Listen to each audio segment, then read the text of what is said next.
ಚೈತ್ರಾರಾಜ್. 1980ಕ್ಕಿಂತಲೂ ಹಿಂದೆ ಭೀಮಾ ತೀರದಲ್ಲಿ ಅಂಥದ್ದೇನೂ ಹೇಳಿಕೊಳ್ಳುವಂತಹ ಭಯಾನಕ ಪರಿಸ್ಥಿತಿ ಇರಲಿಲ್ಲ. ಅವರೆಲ್ಲ ಬರೀ ರೈತರ ಮಕ್ಕಳಷ್ಟೇ ಆಗಿದ್ರು. ಅವರಿಗೆ ಬೆವರು ಸುರಿಸಿದ್ದಷ್ಟೇ ಗೊತ್ತಿತ್ತು, ರಕ್ತ ಹರಿಸಿದ್ದು ಗೊತ್ತಿರಲಿಲ್ಲ. ಆದ್ರೆ ಅದ್ಯಾವಾಗ ಒಂದು ಸಣ್ಣ ವಿಚಾರಕ್ಕೆ ರಕ್ತ ಹರಿಯೋದಕ್ಕೆ ಶುರುವಾಯಿತೋ ಅದು ನೆತ್ತರ ನದಿಯನ್ನೇ ಸೃಷ್ಟಿಸಿಬಿಟ್ಟಿತ್ತು. ಭೀಮಾ ತೀರದ ರಕ್ತ, ದ್ವೇಷ, ಕಗ್ಗೊಲೆಗಳ ಆರಂಭದಿಂದ ಹಿಡಿದು ಅಂತ್ಯದ ತನಕ ಅದೆಲ್ಲವನ್ನ ನೋಡಿದ್ದು ಯಾರು ಗೊತ್ತಾ? ಲಕ್ಷ್ಮಿ, ದೇವಣಗಾಂವದ ಲಕ್ಷ್ಮಿ. ಭೀಮೆಯ ಒಡಲಾಳದಲ್ಲಿ ತೇಲಿದ ಹೆಣಗಳೆಷ್ಟೋ, ಮುಳುಗಿದ ಹೆಣಗಳೆಷ್ಟೋ. ಮಹಾರಾಷ್ಟ್ರದಿಂದ ಹಿಡಿದು ಕರ್ನಾಟಕದ ತನಕ, ಕರ್ನಾಟಕದಿಂದ ಹಿಡಿದು ತೆಲಂಗಾಣದ ತನಕ ಭೀಮೆಯುದ್ದಕ್ಕೂ ಅದೆಷ್ಟೋ ಹೆಣಗಳು ತೇಲ್ಕೊಂಡು ಹೋಗಿವೆ. ಭೀಮೆಯಲ್ಲಿ ಯಾವುದೇ ವಸ್ತು ತೇಲಿಕೊಂಡು ಬಂದ್ರೂ ಅದು ಯಾರದ್ದೋ ಹೆಣಾನೇ ಆಗಿರಬೇಕು ಅನ್ನೋ ಆತಂಕ ಭೀಮಾ ತೀರದಲ್ಲಿ ಸೃಷ್ಟಿಯಾಗಿ ಬಿಟ್ಟಿತ್ತು. ಅಷ್ಟರ ಮಟ್ಟಿಗೆ ಭೀಮಾ ತೀರದಲ್ಲಿ ಹತ್ಯೆಗಳಾಗಿದ್ದವು. ತನ್ನದೇ ಮಕ್ಕಳು ಬದುವಿನ ಜಗಳದಲ್ಲಿ ಹೊಡಿ ಬಡಿ ಕಡಿ ಅಂತ ಕಿತ್ತಾಡುತ್ತಿದ್ದಾಗ, ಅವರ ನೆತ್ತರು ಹರಿದು ತನ್ನೊಡಲ ಸೇರಿದಾಗ ಭೀಮೆ ನೊಂದುಕೊಂಡಿದ್ದು ಅಷ್ಟಿಷ್ಟಲ್ಲ, ಅದು ಹೇಳತೀರದು.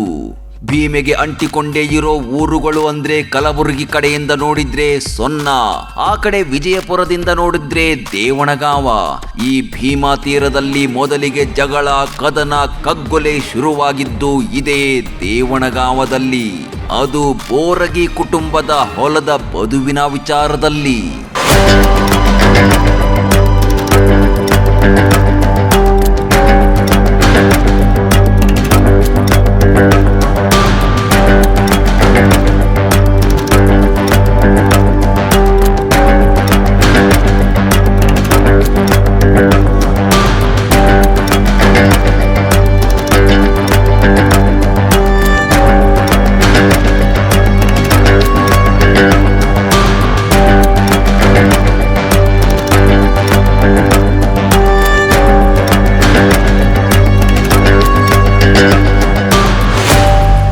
ಭೀಮಾ ತೀರದಲ್ಲಿ ಭೀಕರ ಹತ್ಯಾಕಾಂಡಗಳಿಗೆ ಮುನ್ನುಡಿ ಬರೆದ ಬೋರಗಿ ಕುಟುಂಬಕ್ಕೆ ಸೇರಿದ ಹೊಲ ಈಗೇನೋ ತಣ್ಣಗಾಗಿದೆ.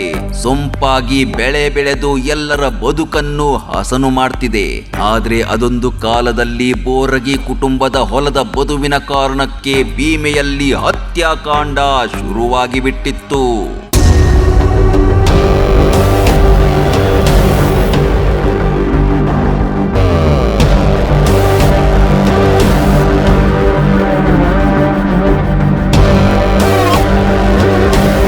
ಅವ್ರು ಮಾಡಿಬಿಟ್ರು ಇವ್ರ ಮೇಲೆ ಬರೋದು, ಏನ್ ಯಾಕೆ ಮಾಡ್ಲಕ್ಕ ಇವ್ರ ಮೇಲೆ ಬರೋದು.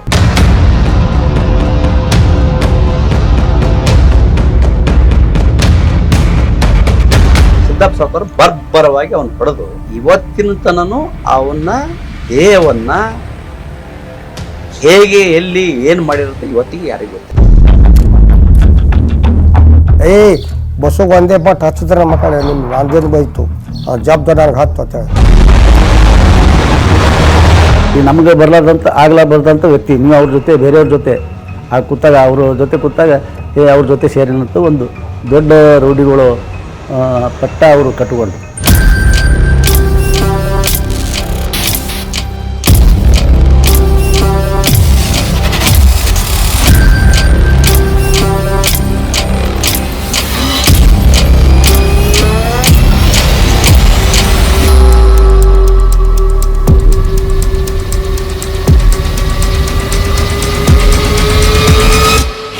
ದೇವಣಗಾಂವದ ಊರೊಳಗೆ ಹೋಗಬೇಕಾದ್ರೆ ದಾಸಶ್ರೇಷ್ಠ ಕನಕದಾಸರ ಅಮೋಘ ಪ್ರತಿಮೆ ಇದೆ.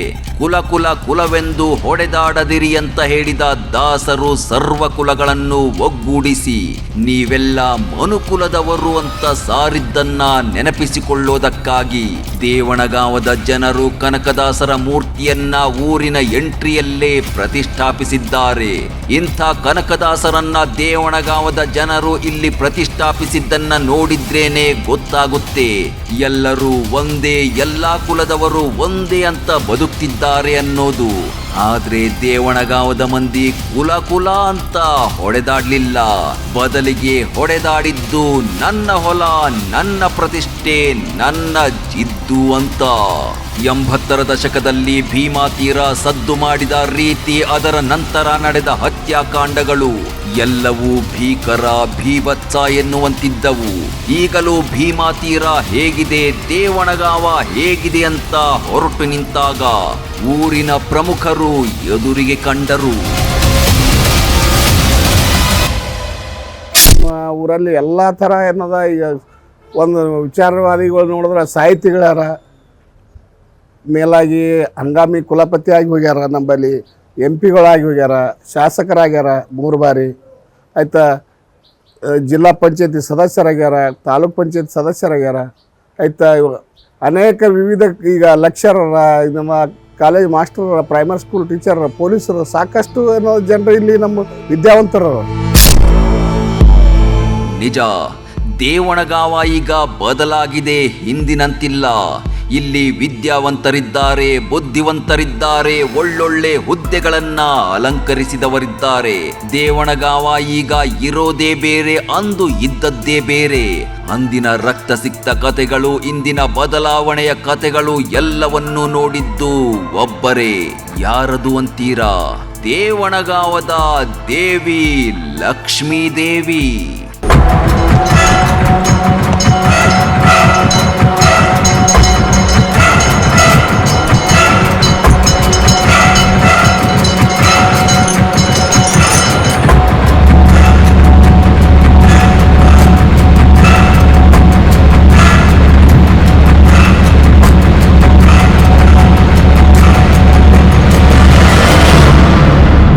ಲಕ್ಷ್ಮೀ ದೇವಿ, ದೇವಣಗಾಂವದ ಲಕ್ಷ್ಮೀ ದೇವಿ.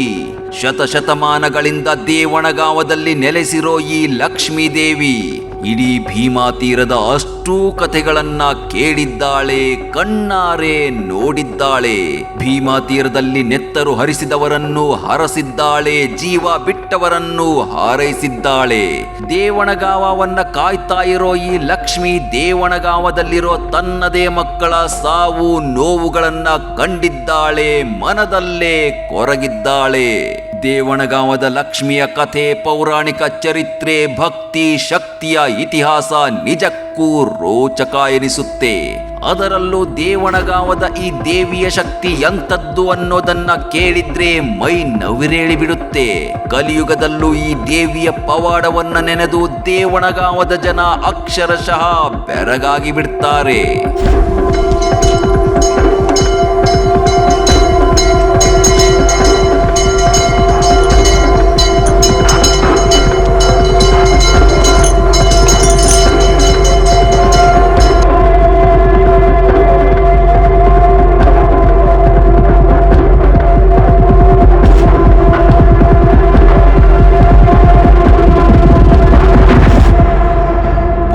ಕುಟುಂಬದವರ ಮನೆ ಇರೋದು ಇದೇ ಲಕ್ಷ್ಮೀ ದೇವಿಯ ದೇಗುಲದ ಹಿಂಭಾಗದಲ್ಲಿ. ಬೋರಗಿ ಕುಟುಂಬದವರು ಏನು ಮಾಡಬೇಕು ಅಂತ ಅಂದುಕೊಂಡ್ರು ಲಕ್ಷ್ಮೀ ದೇವಿಯ ಸನ್ನಿಧಿಗೆ ಬಂದು ಕೈ ಮುಗಿದು ನಂತರಾನೇ ಮುಂದಕ್ಕೆ ಹೋಗ್ತಿದ್ರು. ಬೇಡಿಕೊಂಡ ಕೆಲಸವನ್ನ ಮಾಡಿ ಮುಗಿಸ್ತಿದ್ರು. ಹೀಗೆ ಲಕ್ಷ್ಮೀ ದೇವಿಗೆ ಕೈ ಮುಗಿದು ಮುಂದಕ್ಕೆ ಹೋದ್ರೆ ಆ ಕೆಲಸಗಳು ಆಗೇ ಆಗುತ್ತೆ ಅನ್ನೋ ನಂಬಿಕೆ ಬೋರಗಿ ಕುಟುಂಬದಲ್ಲಿತ್ತು. ಬರೀ ಬೋರಗಿ ಕುಟುಂಬದವರಲ್ಲಿ ಮಾತ್ರವಲ್ಲ, ಇಡೀ ದೇವಣಗಾಂವದ ಜನರೇ ಅಂಥದ್ದೊಂದು ನಂಬಿಕೆ ಇಟ್ಕೊಂಡಿದ್ರು. ಅದು ಇವತ್ತಿಗೂ ಇದೆ. ಈ ಲಕ್ಷ್ಮೀ ದೇವಿಯ ಕಥೆಯನ್ನ, ಪವಾಡಗಳನ್ನ ಊರಿನವರೇ ಆದ ಸಿದ್ದಯ್ಯ ಹಿರೇಮಠವರೇ ಹೇಳ್ತಾರ್ ಕೇಳಿ. ದೇವತೆ ಮಹಾಲಕ್ಷ್ಮಿ ಜಾತ್ರೆ 3 ವರ್ಷಕ್ಕೊಮ್ಮೆ ನಡೀತದೆ ರೀ. 3 ವರ್ಷಕ್ಕೊಮ್ಮೆ ನಡೆದ್ರೂ ಭಾಳ ಅಗ್ದಿ ವಿಜೃಂಭಣೆಯಿಂದ ನಡೀತದೆ ರೀ. ವಿಜೃಂಭಣೆಯಿಂದ ನಡೆದ್ರೂ ಅದಕ್ಕೆ ಮುಸಲ್ಮಾನರು ನೋಡ್ಕೊತಾರೆ, ಲಿಂಗಾಯತ್ ಎಲ್ಲ ಧರ್ಮದವ್ರು ನೋಡ್ಕೊತಾರೆ. ಅವರೇ ಅದನ್ನೆಲ್ಲ ಮನೆಗೆ ಒಂದೊಂದು ದೇವ್ರು ಮಾಡ್ತಾರೆ ರೀ. ದೇವ್ರಂದ್ರೆ ತಿಳಿತ್ರೆ? ಹಾಂ. ಎಸ್, ದೇವಣಗಾವದಲ್ಲಿ 3 ವರ್ಷಕ್ಕೊಮ್ಮೆ ದೊಡ್ಡ ಪ್ರಮಾಣದಲ್ಲಿ ಉತ್ಸವ ನಡೆಯುತ್ತೆ. ಈ ಉತ್ಸವ ಹೆಂಗಿರುತ್ತೆ ಅಂದ್ರೆ ಇಡೀ ಊರೇ ದೇವಣಗಾವದ ಲಕ್ಷ್ಮಿ ಮುಂದೆ ತಲೆಬಾಗಿ ನಿಲ್ಲುತ್ತೆ. ಅಂದುಕೊಂಡದ್ದು ಈಡೇರಿದ್ರೆ ಹರಕೆ ತೀರಿಸ್ತಾರೆ. ಬರೀ ಹಿಂದೂಗಳಷ್ಟೇ ಅಲ್ಲ, ಮುಸ್ಲಿಮರು ಕೂಡ ದೇವಣಗಾವದ ಲಕ್ಷ್ಮಿಗೆ ಕೈ ಮುಗಿದು ಕುರಿ ಕೋಳಿಗಳನ್ನ ಬಲಿ ಕೊಡ್ತಾರೆ. ಇದು ಗುಡಿ ಇದ್ದಿದ್ದಿಲ್ಲ ರೀ.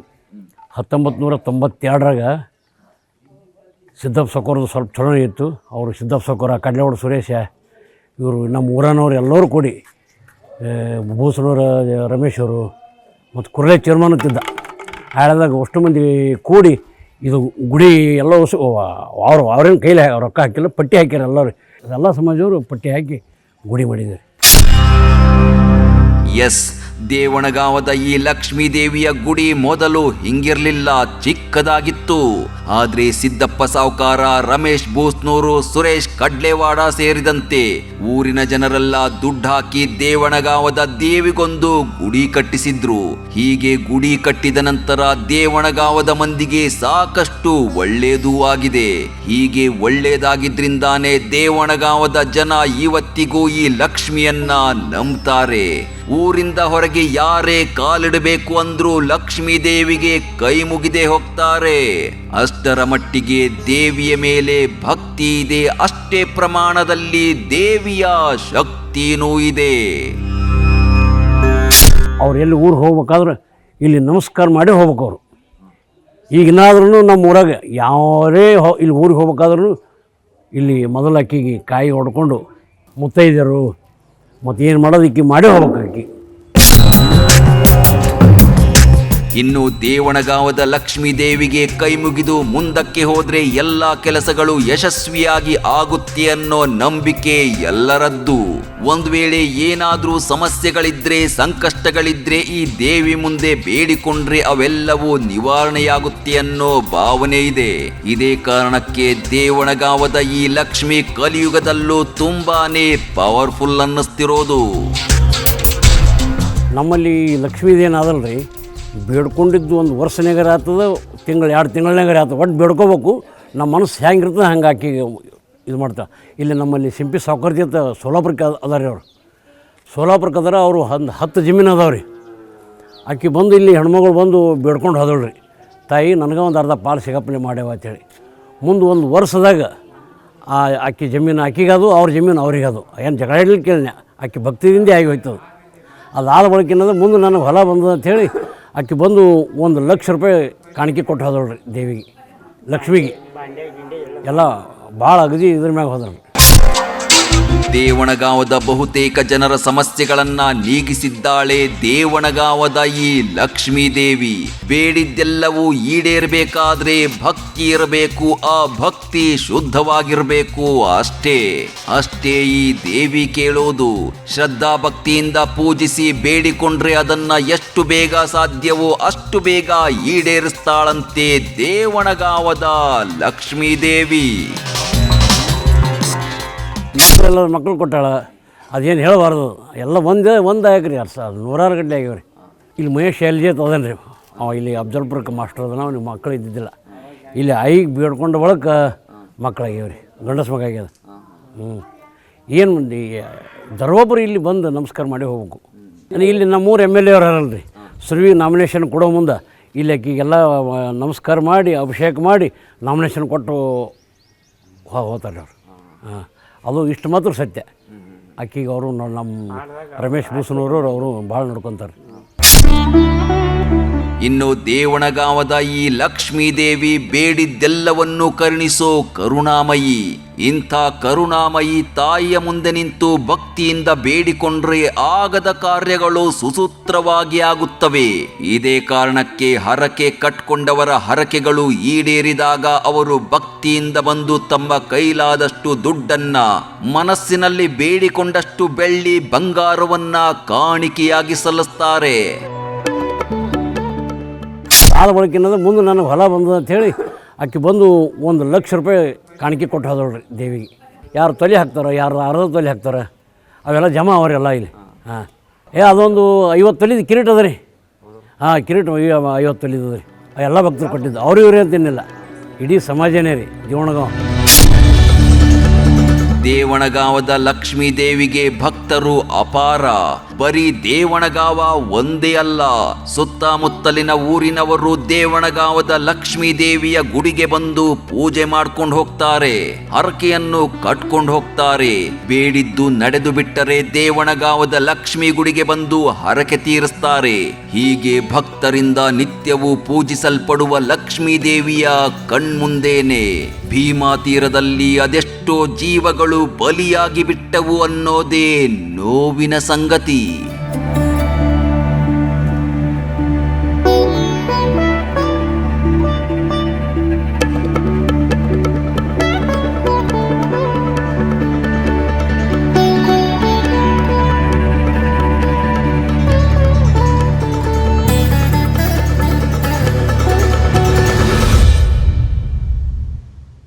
ಭೀಮಾ ತೀರದ ಊರು ದೇವಣಗಾಂವ್. ಆ ದೇವಣಗಾಂವದ ದೇವಿ ಲಕ್ಷ್ಮಿ. ಆ ಲಕ್ಷ್ಮೀ ದೇವಿಯ ಪವಾಡ ಚಮತ್ಕಾರಗಳು ಕಲಿಯುಗದಲ್ಲೂ ಭಕ್ತರನ್ನ ಅಚ್ಚರಿಗೊಳಿಸುತ್ತಿದೆ. ಖುದ್ದು ಭೀಮಾ ತೀರದ ಬಲಾಢ್ಯರೇ ಲಕ್ಷ್ಮೀ ದೇವಿಯ ಮುಂದೆ ಕೈ ಮುಗಿದು ನಿಂತಿದ್ರು. ಅಮ್ಮ ಕಾಪಾಡುವಂತ ಬೇಡಿದ್ರು. ಬೇಡಿದಂತೆ ಕಾಪಾಡಿದ್ಲು ದೇವಣಗಾಂವದ ದೇವಿ. ಆ ರೋಚಕ ಕಥೆ ಇಲ್ಲಿದೆ ನೋಡಿ. ದೇವಣಗಾಂವದ ಲಕ್ಷ್ಮೀ ದೇವಿಯ ಪವಾಡಗಳ ಬಗ್ಗೆ, ಚಮತ್ಕಾರಗಳ ಬಗ್ಗೆ ಊರಿನ ಜನ ಸಾಕಷ್ಟು ಮಾತನಾಡ್ತಾರೆ. ನಂಬಿದ ಭಕ್ತರಿಗಷ್ಟೇ ದೇವಿ ಒಲಿತಾಳೆ, ಬೇಡಿದ್ದನ್ನ ಕರುಣಿಸ್ತಾಳೆ ಅಂತ ಹೇಳೋ ಊರಿನ ಜನ ಇಂದಿಗೂ ದೇವಿಯ ಭಕ್ತಿ ಶಕ್ತಿಯ ಮೇಲೆ ನಂಬಿಕೆ ಇಟ್ಟಿದ್ದಾರೆ ಅನ್ನೋದು ಇವರ ಮಾತುಗಳಲ್ಲೇ ಗೊತ್ತಾಗ್ತಿತ್ತು. ಹೀಗೆ ದೇವಣಗಾಂವದ ಲಕ್ಷ್ಮೀ ದೇವಿಯ ಬಗ್ಗೆ ಊರಿನ ಜನರ ಹತ್ರ ಮಾತಾಡ್ತಾ ಇದ್ದಾಗ್ಲೇ ನಾವಿರೋ ಸ್ಥಳಕ್ಕೆ ಓರ್ವ ವಯಸ್ಸಾದ ವ್ಯಕ್ತಿ ಬಂದಿದ್ದ. ಆತ ನೋಡೋದಕ್ಕೆ ವೃದ್ಧನಂತೆ ಕಂಡರೂ ಆತನ ಚರಿತ್ರೆ ಮಾತ್ರ ನಿಜಕ್ಕೂ ರೋಚಕ, ರಣರೋಚಕ. ತಲೆ ಮೇಲೆ ಗಾಂಧಿ ಟೋಪಿ, ಬಿಳಿ ಜುಬ್ಬ, ಬಿಳಿ ಪಂಚೆ ಹಾಕೊಂಡು ಕೂತಿರೋ ಈ ವ್ಯಕ್ತಿಗೆ ಈಗ ವಯಸ್ಸಾಗಿದೆ. ಸಡನ್ ಆಗಿ ನೋಡಿದ್ರೆ ಈತ ಯಾರೋ ವಯಸ್ಸಾಗಿರೋ ವ್ಯಕ್ತಿ ಇರಬೇಕಷ್ಟೇ ಅಂತ ಅಂದುಕೊಳ್ತಾರೆ ಜನ.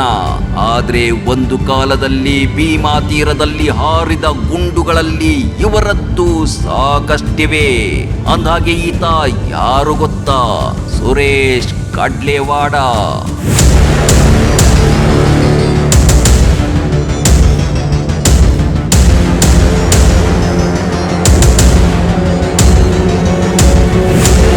ದೇವಣಗಾಂವದ ಸುರೇಶ್ ಕಡ್ಲೇವಾಡ ಅನ್ನೋ ಹೆಸರು ಭೀಮಾ ತೀರದ ಹತ್ಯಾಕಾಂಡಗಳಲ್ಲಿ ಅಚ್ಚಳಿಯದಂತೆ ಉಳಿದು ಬಿಟ್ಟಿದೆ.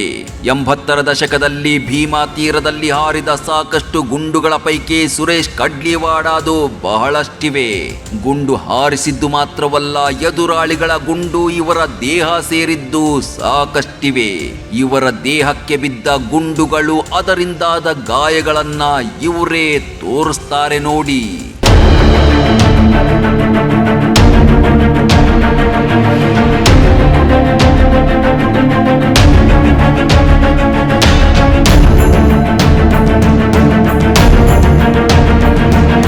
ಭೀಮಾ ತೀರದಲ್ಲಿ ಹಾರಿದ ಗುಂಡುಗಳು, ನಡೆದ ಹತ್ಯಾಕಾಂಡಗಳು, ಉರುಳಿದ ಹೆಣಗಳು ಎಲ್ಲದಕ್ಕೂ ಸುರೇಶ್ ಕಡ್ಲೇವಾಡ ಇನ್ನೂ ಜೀವಂತ ಸಾಕ್ಷಿಯಾಗಿದ್ದಾರೆ.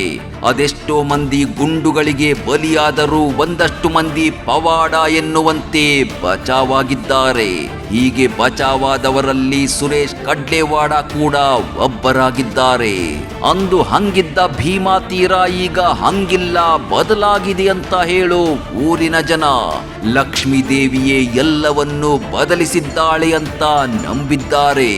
ಆವತ್ತು ಹತ್ಯಾಕಾಂಡವನ್ನು ನೋಡಿದ ದೇವಣಗಾಂವದ ಲಕ್ಷ್ಮೀ ದೇವಿ ಈಗ ದೇವಣಗಾಂವ ಬದಲಾಗ್ತಿರೋದನ್ನು ನೋಡ್ತಾ ಇದ್ದಾಳೆ.